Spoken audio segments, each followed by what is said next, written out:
called. No one's called. No one sent a note. Okay, I don't understand why they're scared. പെട്ടെന്നുള്ള വാശിയിൽ കല്യാണം നിശ്ചയിച്ചെങ്കിലും നിന്റെ അച്ഛൻ്റെ കൂടെ വിവരം പറയേണ്ട മര്യാദകൾ നമുക്കില്ലേടെ? ഏയ്, അതിന്റെ ഒന്നും ആവശ്യമില്ല. അറിഞ്ഞാലും അച്ഛൻ സമ്മതിക്കില്ല. എങ്കിലും ഒന്ന് സൂയിപ്പിച്ചരേ. അത് വേണോ? ഹലോ ഹലോ, അച്ഛൻ ഞാൻ കണ്ണനാ. അച്ഛനോ? അച്ഛനാ കേടിയ വള്ളി വാണിച്ചു. അച്ഛൻ നിശ്ചയിച്ചിരിക്കുന്ന പെണ്ണ് വലിയ കോടീശ്വരി ആയിരിക്കും. പക്ഷെ എനിക്ക് ആ കല്യാണം വേണ്ട. എനിക്ക് മറ്റൊരു പെൺകുട്ടി ഇഷ്ടമാണ്. അച്ഛനെ നടത്തി തരണം. നടക്കില്ലെന്നോ? എന്ന് പറഞ്ഞാൽ എങ്ങനെയാ? ഞാൻ സ്നേഹിച്ചു പോയി. കേട്ടിട്ടില്ലേ കുബേരയെ കുറിച്ച്? അദ്ദേഹത്തിന്റെ മകളാ. കേട്ടിട്ടില്ലെന്നോ? കേട്ടിട്ട് പോലും ഇല്ലെന്ന്. ഞാൻ വാക്ക് കൊടുത്തു പോയി. ഇനി പിന്മാറില്ല. എന്ത്? അച്ഛൻ ജീവിച്ചിരിക്കുമ്പോ നടക്കില്ലെന്നോ? അച്ഛന്റെ മോനാണ് ഞാനെങ്കിൽ എനിക്ക് ഇഷ്ടപ്പെട്ട പെണ്ണിനെ ഞാൻ കെട്ടു. ഇത് സത്യം, സത്യം, അസത്യം. ആഹാ, എനിക്കുണ്ട് വാശി. ഞാൻ എനിക്ക് ഇഷ്ടപ്പെട്ട പെണ്ണിനെ കെട്ടു കെട്ടു കെട്ടു. അച്ഛന്റെ കാഴ്ചപ്പാടി നിങ്ങളൊക്കെ വെറും സാധാരണക്കാരാ. ചുരുങ്ങിയത് 50 കോടിയുടെ സ്വത്തെങ്കിലുള്ള പെണ്ണിനെ കൊണ്ട് എന്നെ കെട്ടിക്കൊള്ളുന്ന. അതില് കാര്യമില്ല. കെട്ടി കഴിഞ്ഞാ പിന്നെ അച്ഛൻ എന്തിനു ചെയ്യാൻ? അതെ അതെ, പെണ്ണ് ഗർഭിണിയോട് ആയി കഴിഞ്ഞാൽ പിന്നെ എന്തറിഞ്ഞാലും ഏതച്ഛനും സമ്മതിക്കും. അച്ഛനാണെ സമ്മതിക്കില്ലേ? പിന്നെ സമ്മതിച്ചില്ലേ പിന്നെ അച്ഛനല്ല, മൃഗമാണ് മൃഗം. എനിക്ക് സന്തോഷമായി. അച്ഛൻ മൃഗം എന്ന് പറഞ്ഞ എന്തിന് ഇത്ര സന്തോഷിക്കണത്? ലക്ഷ്മി, തൽക്കാലം ഈ കല്യാണം രഹസ്യമായിട്ടങ്ങ് നടത്തിയാലോ? അതെ അതെ, ഇത് ഞാൻ അങ്ങോട്ട് പറയാതിരിക്കായിരുന്നു. ഓ തന്നെ, നമുക്ക് റൈസ് കല്യാണം മതിയടേ.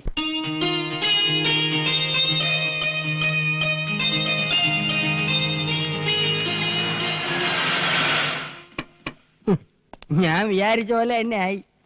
കെട്ട് കഴിഞ്ഞാണ് മാല ഇടേണ്ടത്, അല്ലാതെ കെട്ടാൻ വരുമ്പോഴല്ല. എടേ കുമാര, നിന്റെ മോളുടെ കല്യാണം നടക്കുന്നതിന് 1 മണിക്കൂർ മുമ്പേ എന്റെ മോളുടെ കല്യാണം നടക്കണമെന്ന് ഈ വാശി ഉണ്ടായിരുന്നു. അത് നടന്നോടെ? നടന്നില്ലടേ. 1 മണിക്കൂറിന് മുമ്പ് അവർ അമ്പലത്തിൽ വെച്ച് താലി കെട്ടിയ ശേഷമാണ് രജിസ്റ്ററിൽ ഒപ്പിടാൻ ഇങ്ങോട്ട് വന്നത്.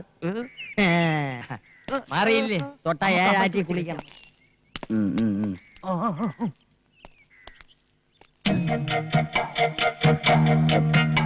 ഞാനേ 1 മിനിറ്റ് ഇപ്പൊ വരാം. ഫ്രണ്ട്സ് വന്നിട്ടുണ്ട്. ഈ സമയത്ത് എന്താ ഇവനെ കൊണ്ട് കെട്ടിയെടുത്തത്? അയാൾ വരണോന്ന് പറഞ്ഞു. അയാൾ വരണമെന്ന് പറഞ്ഞാൽ നീ കൊണ്ടുവരൂ. എനിക്ക് അതിനിടി വെച്ചിട്ടുണ്ട്.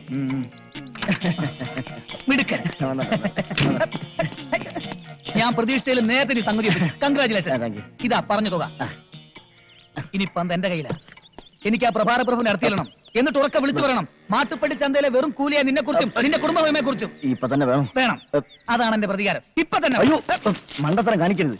ഇപ്പൊ പ്രതികാരം ചെയ്ത ഏക്കത്തില്ല. ആ പെണ്ണിന് ഒരു കേടുപാട് സംഭവിച്ചിട്ടില്ല. ഈ കാര്യം ഇപ്പൊ തന്നെ അറിയിച്ച എന്നെ അടിച്ചോടിച്ച് പെണ്ണിനെ മറ്റൊരുത്തിനെ കെട്ടിച്ചു കൊടുക്കും. പിന്നെ എന്തോന്ന് പ്രതികാരം? അപ്പൊ പിന്നെ ഞാൻ എന്ത് ചെയ്യും? കാത്തിരിക്കണം. കാത്തിരിക്കുക. ആ പെണ്ണിന് നീ തെളിച്ചു പറ. പെണ്ണ് കുറച്ച് പുളിയും വാങ്ങി തിന്നുന്നത് വരെ. എങ്ങനെ? ഒന്ന് പറഞ്ഞു മനസ്സിലാക്കൂ. ഞാൻ പറയാം. ഇവൻ പറഞ്ഞതിന് കാര്യണ്ട്. പെണ്ണ് ഗർഭിണി ആയ പിന്നെ ജീവിതകാലം മുഴുവൻ ഈ കൂലിയുടെ കൂടെ പുറത്തോളും. നിങ്ങൾക്ക് പ്രതികാരമായി പെണ്ണിന്റെ ശാപേക്കത്തുമില്ല. ഓക്കെ ഓക്കെ, സമ്മതിച്ചിരിക്കുന്നു. All the best. ഇടപാടുകളൊക്കെ തീർന്നല്ലേ? ഇനി ചെറുക്കനെയും പെണ്ണിനെയും കൊണ്ട് വേഗം പുറപ്പെടാൻ നോക്കുണ്ടി കിട്ടാ. എങ്ങോട്ട്? ചെറുക്കന്റെ വീട്ടിലോട്ട്. അതല്ലേ നാട്ടു നടപ്പ്. അയ്യോ, അത് നടക്കോ? നടക്കട്ടെ, കാറി പോയാ മതി. വാ വാ, നീ വാടേ മണ്ണുണ്ണി. അച്ഛാ, ഇന്ന് തന്നെ പോണോ? കുറച്ചു ദിവസം കഴിഞ്ഞിട്ട് പോയാ പോരെ? അതൊന്നും സാരമില്ലടേ.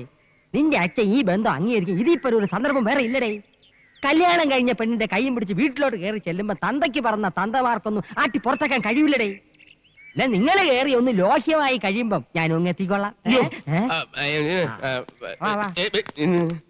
മോളെ, നീ ആ വീട്ടിൽ ചെന്ന് കയറുമ്പം ചില്ലറ പ്രശ്നങ്ങളൊക്കെ ഉണ്ടാവും. ഒന്നും വിട്ടുകൊടുക്കരുത്. എടേ, അവിടെ കിടന്ന് ക്വാന അടിക്കാതെ രാവികാലത്തിന് പുറപ്പെട്ടിട്ട് വരി. കല്യാണം കഴിഞ്ഞ് പെണ്ണിനെയും കൊണ്ട് ചെക്കന്റെ വീട്ടിലേക്ക് പോണമെന്ന് ആരുണ്ടാക്കിയ നിയമമാണ്? ഓ, നാണം കെട്ട ഒരു നാട്ടുകടപ്പ്. മോളെ പാർവതി, എന്റെ അച്ഛൻ എന്തായാലും ആ വീട്ടിലോട്ട് കയറ്റത്തില്ല. അതുകൊണ്ട് കുറച്ചു കാലത്തേക്ക് നമുക്കൊരു ഊട്ടിയിലോ കൊടൈക്കനാലോ ടൂർ പോയാലോ? ശരിയാ, ആ തണുപ്പിൽ 1.5 മാസം കൊണ്ട് സംഭവം ശരിയാക്കാം. എന്ത് സംഭവം? ഈ വീട്ടിൽ കയറുന്ന സംഭവം. നമുക്ക് വേറെ എങ്ങോട്ടും പോകണ്ട. കണ്ണേട്ടന്റെ വീട്ടിലേക്ക് പോയാൽ മതി. തൽക്കാലം നമുക്ക് ഏതെങ്കിലും ഹോട്ടലിൽ റൂം എടുത്ത് താമസിക്കാം. എന്നിട്ട് സാവകാശം ഞാൻ ചെന്ന് എന്റെ അച്ഛന്റെ മനസ്സ് മാറ്റിയെടുക്കാം. അതുവരെ നിന്റെ അച്ഛനും വിവരം അറിയണ്ട. 1 മാസത്തേക്ക് തകർത്ത് ജീവിക്കാൻ വേണ്ട തൊട്ട് കയ്യിലുണ്ടല്ലോ. വണ്ടി വിടാം ഏതെങ്കിലും ലേസ് റൂമിലോട്ട്. അല്ല, നമ്മൾ എങ്ങോട്ടേ പോണത്? ഞാനും അതാ ആലോചിക്കുന്നത്. നമുക്ക് എങ്ങോട്ടെങ്കിലും മുങ്ങിയാലോ? എനിക്ക് അച്ഛന്റെ മുമ്പിൽ ചെല്ലാൻ ഒരു പേടി. എന്തായാലും എല്ലാം ഒരിക്കലും അറിയും. എന്നാലത് ഇന്ന് തന്നെ ആയിക്കോട്ടെ. നമുക്ക് അച്ഛന്റെ അടുത്തേക്ക് തന്നെ പോവാം. അയ്യോ വീട്ടിൽ പോകാൻ പറ്റില്ല, എന്റെ തല വിട്ടും. അതിന് തെറ്റിയത് ഞങ്ങളല്ലേ? കൂട്ടി നിന്നത് ഞാനല്ലേ? ഇവള് പറയുന്നതിലും കാര്യമുണ്ട്. നീ വീട്ടിലോട്ട് വണ്ടി വിട്, രണ്ടിലൊന്നും അറിയണം. എന്തൊക്കെ പറഞ്ഞാലും ശരി, വീട്ടിൽ പോകാൻ പറ്റില്ല. കുഴപ്പമില്ലാത്ത രീതിയിൽ ഞാൻ കൈകാര്യം ചെയ്യാം, നീ വണ്ടി വിട്. എനിക്ക് പറ്റില്ല. ഡ്രൈവർ, ബാലേട്ടൻ പറയണത് കേട്ടാ മതി. വണ്ടി എടുക്കാൻ. നീ വണ്ടി ഇടറേ.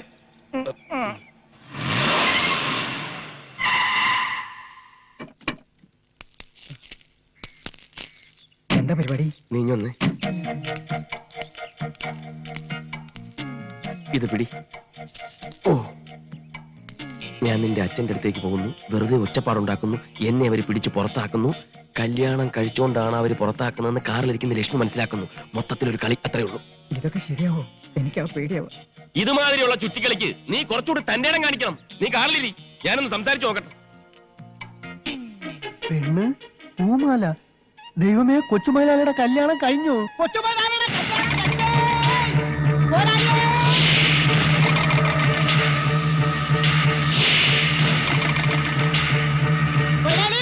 നമ്മുടെ ഉണ്ണിക്കുട്ട കുഞ്ഞിന്റെ കല്യാണം കഴിഞ്ഞു. പെണ്ണും പൂമാലയൊക്കെ ആയിട്ട് ദേ ഇങ്ങോട്ട് വരുന്നുണ്ട്. ഒരു കാര്യം പറയണ്ട, ഒന്നും പറയണ്ട.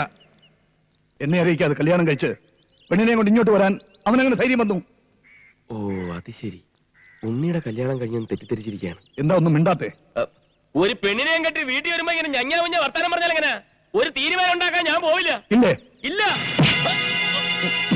അയ്യോ, അയ്യോ. തീരുമാനമെടുക്കാൻ നീ ആരാടാ? അല്ല, ഞാൻ- ഒടാ വെളിയിൽ. അയ്യോ. എന്റെ മോനോടൊപ്പം ഈ പടി കയറാമെന്ന് നീ ഒരിക്കലും വിചാരിക്കുന്നടി. അഭിമാനമുള്ളവനാ മാട്ടുപ്പെട്ടി മഹാദേവന്റെ മകൻ. നോക്കിക്കോ, ഈ നാട്ടിൽ കൂലിയായിട്ട് നടന്ന് നിങ്ങളെ നാട്ടിക്കും, വല്ല ചേരിയിലും പോയി താമസിക്കും. എങ്ങനെ ജീവിച്ചാലും എനിക്കൊരു പ്രശ്നമല്ല. എന്റെ മോൻ ഇതോടെ മരിച്ചു കഴിഞ്ഞു. ഇറങ്ങി പോടാ വെളിയിൽ. ഞങ്ങൾ പോകും, പിന്നെ തിരിച്ചു വിളിക്കരുത്. ആ പോകാൻ. വണ്ടിയിലോട്ട് കയറിയട്ടെ. അച്ഛൻ ഇത്രയ്ക്ക് ചൂടാവാൻ എന്താ കാര്യം? നീ ഒന്നും കേട്ടില്ലേ? എനിക്കൊന്നും മനസ്സിലായില്ല. ഒന്നും മനസ്സിലായില്ല? ഇല്ല. അത് നന്നായി. നീ വണ്ടി ചേരിയിലോട്ട് വിട്, ഞാൻ കാണിച്ചുതരാം. വാശിയെങ്കി വാശി, വളരെ രക്തമായി പോയില്ലേ?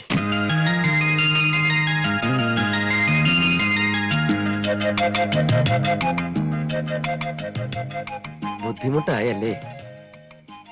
എല്ലാം ഒത്തിണങ്ങി ഇത്ര പെട്ടെന്ന് ഇങ്ങനൊരു വീട് കിട്ടുമെന്ന് ഞാൻ വിചാരിച്ചില്ല. ഞാനത് നേരത്തെ വിചാരിച്ചു. എന്നാലും എത്ര നാളെന്ന് വെച്ചാ ഈ വാശിയിൽ ഇങ്ങനെ കഴിയുക? വാശി എന്ന് വെച്ചാ വാശി തന്നെ. ചെറുപ്പം പോലെ ഞാൻ അങ്ങനെ സത്യമായിട്ടും നാളെ മുതൽ കൂലിപ്പണിക്ക് പോവോ? പോവും. അതിന് നീ എന്നെ തടയരുത്. ഇതെന്റെ പേഴ്സണൽ വൈരാഗ്യമാണ്. അങ്ങനെ മറ്റേടത്ത മാട്ടുപ്പെട്ടി മഹാദേവനാണെങ്കിൽ ഞാനാടെ മകനല്ലേ, എനിക്കുമില്ല അഭിമാനം. പിന്നെ മോളെ, പുറത്തേക്ക് ഇറങ്ങി ആരുമായിട്ടും വർത്താനം പറയണ്ട. നമ്മുടെ സ്റ്റാറ്റസിനെ പറ്റിയ ആൾക്കാരേ അല്ല, ചേരിയാ. നുണയെ പറയൂ. എന്നെ പറ്റി പറയുന്ന ചില നുണകൾ കേട്ടാ നീ ഞെട്ടിപ്പോവും. ആരെന്ത് പറഞ്ഞാലും ഞാൻ വിശ്വസിക്കില്ല. എനിക്ക് എന്റെ ബാലേട്ടനെ എന്നും ഇങ്ങനെ കണ്ടാ മതി. എന്നും ഇങ്ങനെ കാണും, അതാ എന്റെ പേടി. അതെന്താ? അല്ല, മോളുടെ ഈ വിശ്വാസം മാത്രം മതി എനിക്ക്. നീ ധൈര്യമായിട്ട്. ആരാത്? ചേരിയിലെ ഏതെങ്കിലും നുണയന്മാരായിരിക്കും. മോൾ ഇവിടെ ഇരുന്നാ മതി, അങ്ങോട്ട് വരണ്ട. ഞാൻ പോയി നോക്കിച്ചു വരാം.